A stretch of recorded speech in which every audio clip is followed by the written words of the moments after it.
Directivos Seguros, un podcast de Cordón Seguros y Zexecutives.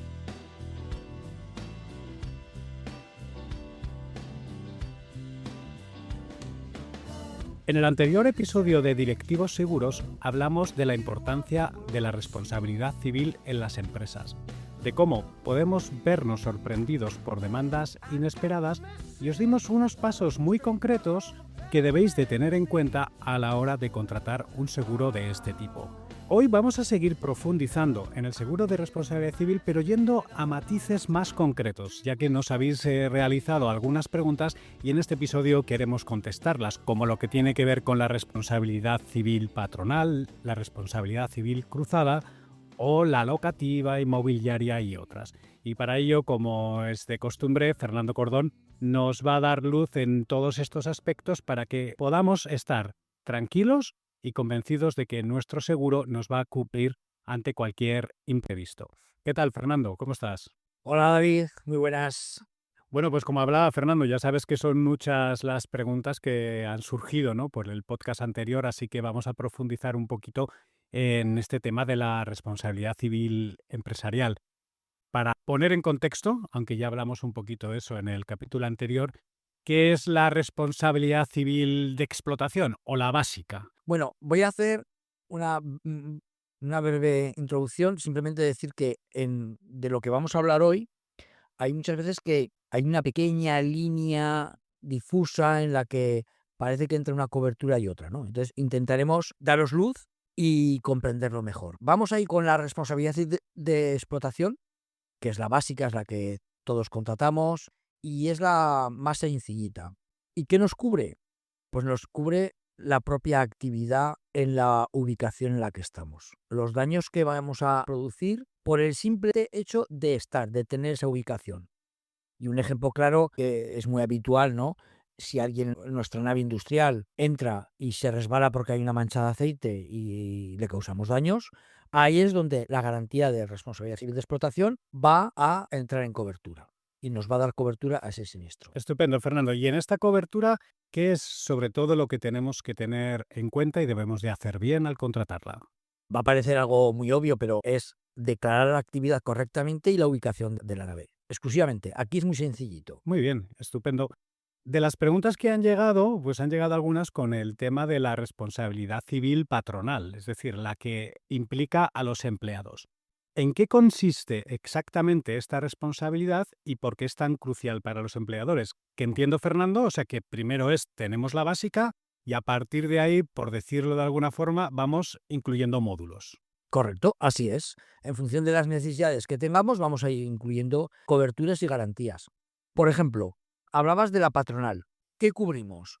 Los daños que nuestra actividad empresarial produzca a nuestros trabajadores, a nuestros empleados. Ojo, empleados en el régimen general de la Seguridad Social, en el TC2. Esos son los que van a estar cubiertos a través de la póliza de responsabilidad civil patronal. Y lo que vamos a cubrir aquí es las negligencias que en nuestra actividad causemos a nuestros trabajadores. Por ejemplo, David, si un trabajador nuestro, llamémosle Juan, conduce un toro mecánico y conduciendo ese toro mecánico golpea una escalera donde hay una empleada nuestra que se llama Eva y que por desgracia sufre unos daños, esos daños lo va a pagar el seguro de responsabilidad civil, la cobertura de responsabilidad civil patronal. Independientemente que hemos comentado alguna vez que tenga el seguro de convenio de los trabajadores y que cubra una indemnización. Pero aquí lo que estamos indemnizando es la culpa o negligencia de la empresa o de sus empleados frente a otros empleados.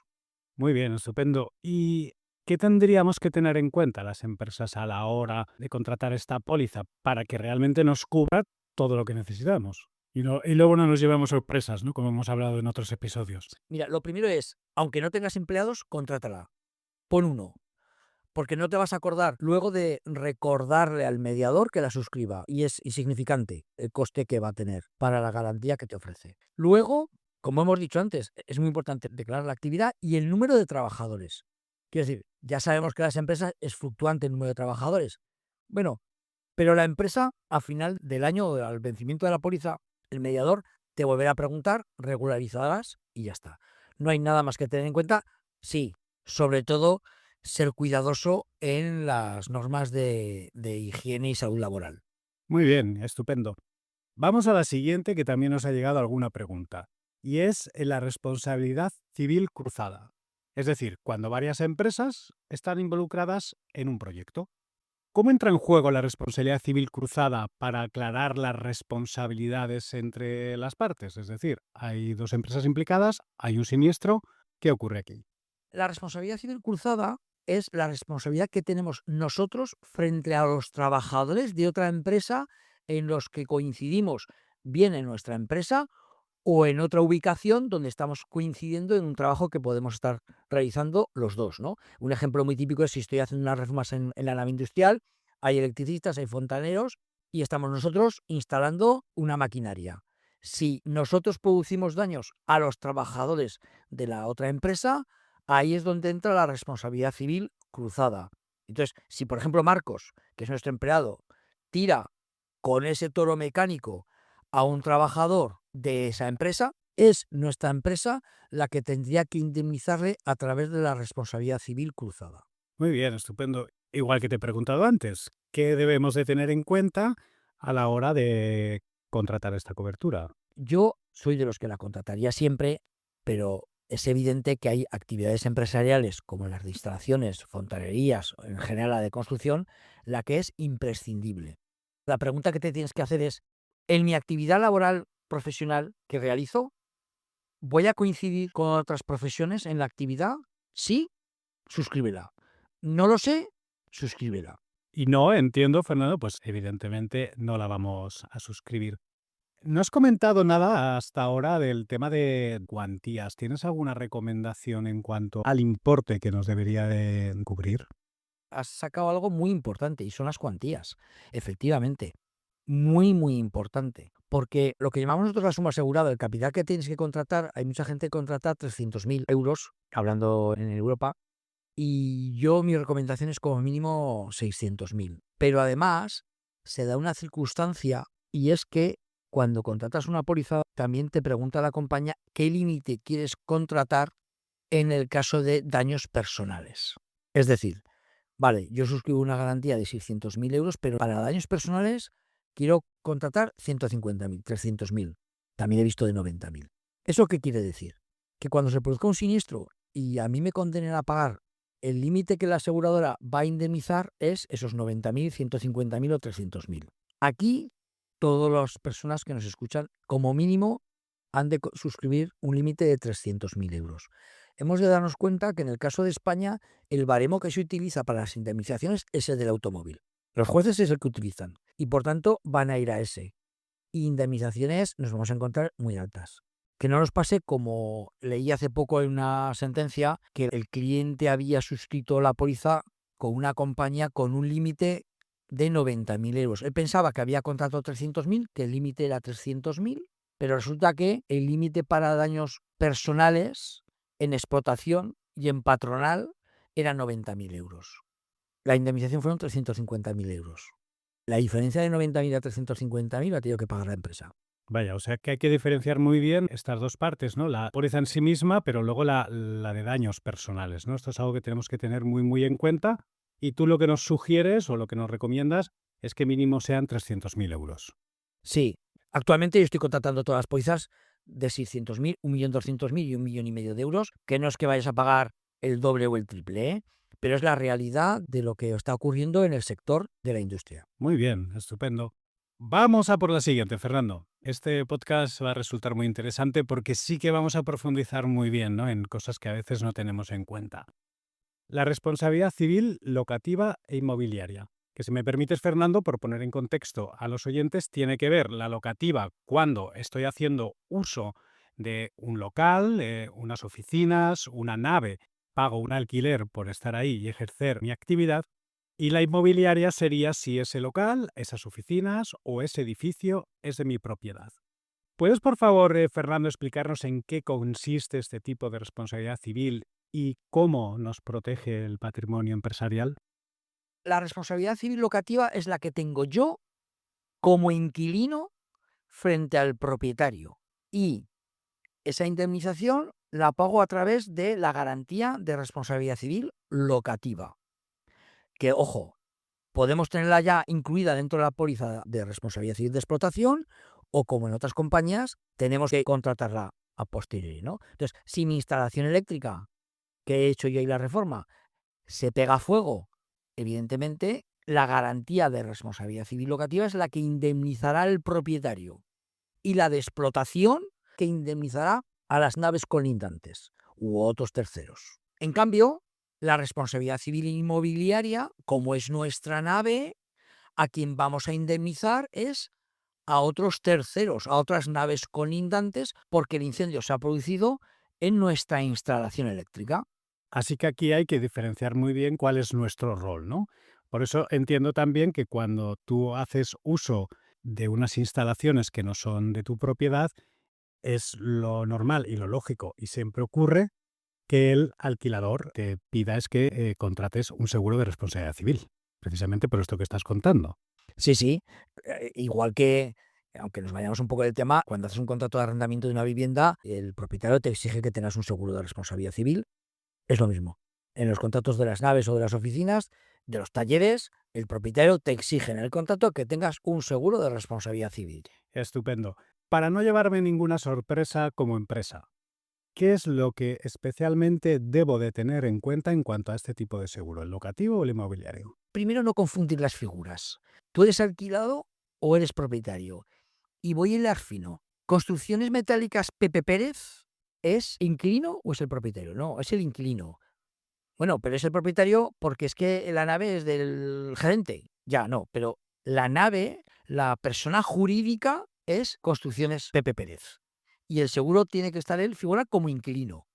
Y el gerente tendrá que tener su seguro de responsabilidad civil o su seguro de la nave porque es otra figura diferente. Yo creo que me he expresado bien.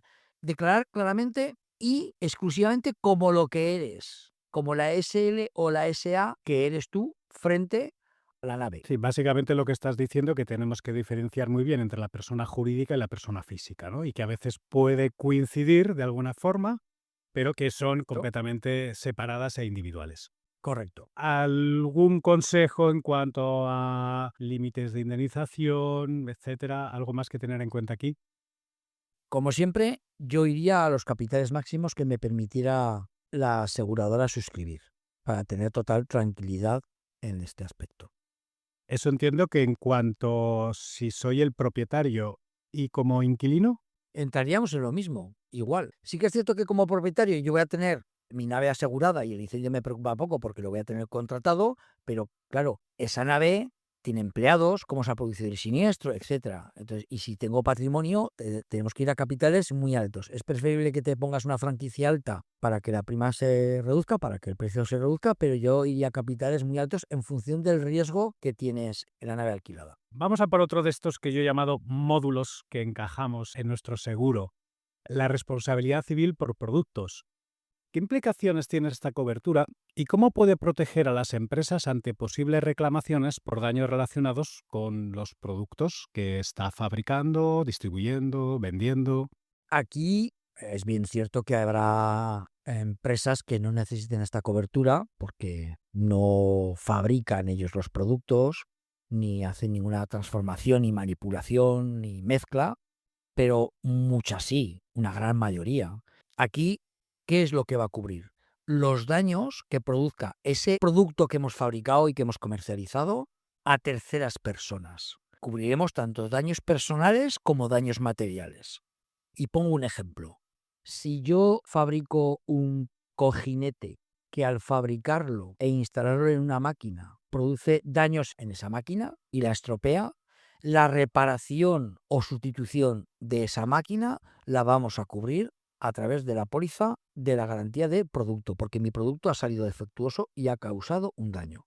Al igual que en las otras coberturas, ¿qué cosas deberíamos de tener en cuenta específicamente al contratar esta cobertura? Vamos a reiterarnos que va a ser siempre muy importante declarar bien el riesgo, la actividad que vamos a realizar y con quién vamos a trabajar.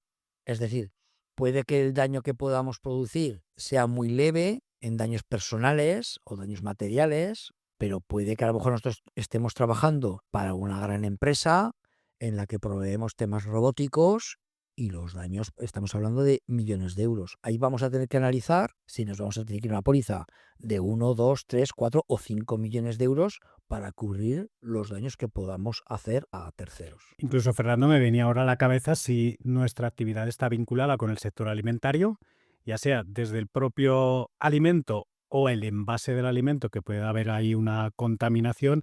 Ahí entiendo que eso sí que hay que mirarlo muy bien, ¿no? Porque si ocurriese algún tipo de intoxicación y llegase incluso a mayores, ¿no? El problema, entiendo que es algo que debemos de haber medido y evaluado al contratar esa póliza. Yo he fabricado un chocolate, ese chocolate lo he servido en una gran línea comercial, el cliente lo consume y le produce daños. Esos daños, mi póliza de responsabilidad civil de productos lo va a indemnizar. Evidentemente, hay que dilucidar si la responsabilidad deviene de mi propio producto o de la mala manipulación de la empresa que ha intervenido, etcétera, ¿vale? Y aquí hilo que la propia aseguradora nos permite contratar la garantía de la retirada del producto, que ya hablaremos más adelante. Pero aquí la compañía va a indemnizar a todos los perjudicados, y perjudicados puede ser la propia empresa a la que le hemos servido, que nos pueda demandar, y esas personas que han visto lesionado o minorado su salud por el consumo de ese producto. Vamos a pasar al último punto ya, que sería la responsabilidad civil de trabajos y postrabajos. ¿Cómo podemos evitar llevarnos sorpresas legales tras la finalización de un proyecto? Lo que está cubriendo la responsabilidad civil de trabajo es los daños que se produzcan durante la realización de los trabajos que estamos realizando. Que a diferencia de postrabajos es lo mismo, pero una vez que el producto está entregado. Yo estoy trabajando en una fábrica, instalo un cuadro eléctrico e instalando ese cuadro eléctrico produzco un fallo en todo el sistema que ocasionó daños a un puente de grúa. Eso lo cubriría la póliza, la garantía de responsabilidad civil de trabajo. Pero ojo, yo a lo mejor la he instalado y la máquina funciona y después de 3 meses se produce el siniestro. Si yo no tengo contratada la responsabilidad civil de post-trabajos, mi póliza no lo cubre. Tendría que tener cubierta esa garantía. Y esta garantía no viene por defecto, digamos, en la de explotación, en la básica. No. Eso hay que contratarlo aparte. Efectivamente, hay muchas actividades comerciales que no se da, pero en otras muchas industriales sí que tenemos que contratar la responsabilidad civil de trabajos y postrabajos, que cada compañía te preguntará si la quieres contratar, límite 3 meses, 6 meses, 1 año, etcétera. Sí, porque aquí, por ejemplo, me ha venido muy rápidamente a la cabeza el tema del mantenimiento industrial, ¿no? Empresas que ofrecen servicios de mantenimiento en una empresa. Claro, entiendo que este tipo de empresa esto tiene que tenerlo sí o sí. Sí, hombre, pero básico. Y además recomendaría a la propia industria que su cliente que controle si la póliza la tiene contratada, suscrita, pagada y los límites. Incluso que pueda ser un poco, entre comillas, auditor de esas garantías, porque se juega su propia empresa en función de los daños que le haya producido. Claro, fíjate, Fernando, me ha venido a la cabeza el episodio que hablamos sobre el concurso de acreedores, pensando que este proveedor nuestro no tiene esta garantía, hace unos daños de muchos cientos de miles de euros, tiene que cerrar porque no puede abordarlos y quizás nos vemos con nuestra empresa, por decirlo de alguna forma, destrozada y que nadie se hace cargo de ello. Eso puede pasar. Sí, y puede pasar que tengamos esa demanda porque resulta que nosotros contratamos a Pepe en las normas de la empresa, decimos que tiene que tener una ISO. Y esa empresa no tiene la ISO. Y entonces yo, que soy el contratante, el gerente, el que ha contratado, el CEO, pues ahí entra una responsabilidad civil frente a mis socios. Por no haberme asegurado de que, No de que todo está... No he sido diligente, no he controlado. Oye, tiene que tener la ISO correspondiente. Aquí sale otra cuestión importante, que ya no es solo que nosotros nos aseguremos, hemos visto 6 coberturas añadidas a esta básica que tenemos que valorar y ver si las tenemos y por supuesto si las necesitamos, claro. Pero también aquí lo que estabas comentando, ¿no? Cuando nosotros contratamos servicios externos, también sería muy importante ver todos estos aspectos, porque si no podemos meternos en problemas por causa de un tercero. En efecto. Ya para finalizar, en cuanto a la responsabilidad civil de trabajos y postrabajos, ¿qué debemos de tener en cuenta concretamente y no debemos de pasar por alto nunca? declarar todas las actividades que realices, analizar las empresas para las que vas a realizar esos trabajos y valorar qué meses de posttrabajos necesitas tener contratados. 3, 6 meses. Muy bien, estupendo, Fernando. Creo que ha sido muy aclaratorio y que nuestros oyentes, junto con el episodio anterior, ya pueden tener un cuadro muy completo y muy útil por la información que nos has proporcionado a la hora de contratar un seguro de responsabilidad civil para la empresa. No hemos hablado de la responsabilidad civil que tienen que ver con los servicios, un consultor, un abogado, porque entiendo que esto es otro tema, pero bueno, te invito a que en otro momento podamos hablar concretamente de este tipo de seguro. Sí, porque merece capítulo aparte. En otro episodio nos entras en detalle en esta cuestión. Muchas gracias, Fernando. Muchas gracias a los oyentes. Esperamos que haya sido práctico, que haya sido útil, que toda esta visión del seguro de responsabilidad civil, desde todas las perspectivas que hemos tratado en estos últimos episodios, os ayude a tomar decisiones y a que vuestras empresas estén seguras. Nos escuchamos en el próximo episodio de Directivos Seguros. Gracias por escuchar Directivos Seguros. Puedes escuchar todos los episodios en cordonseguros.es, en cexecutives.net y en las principales plataformas de podcasting.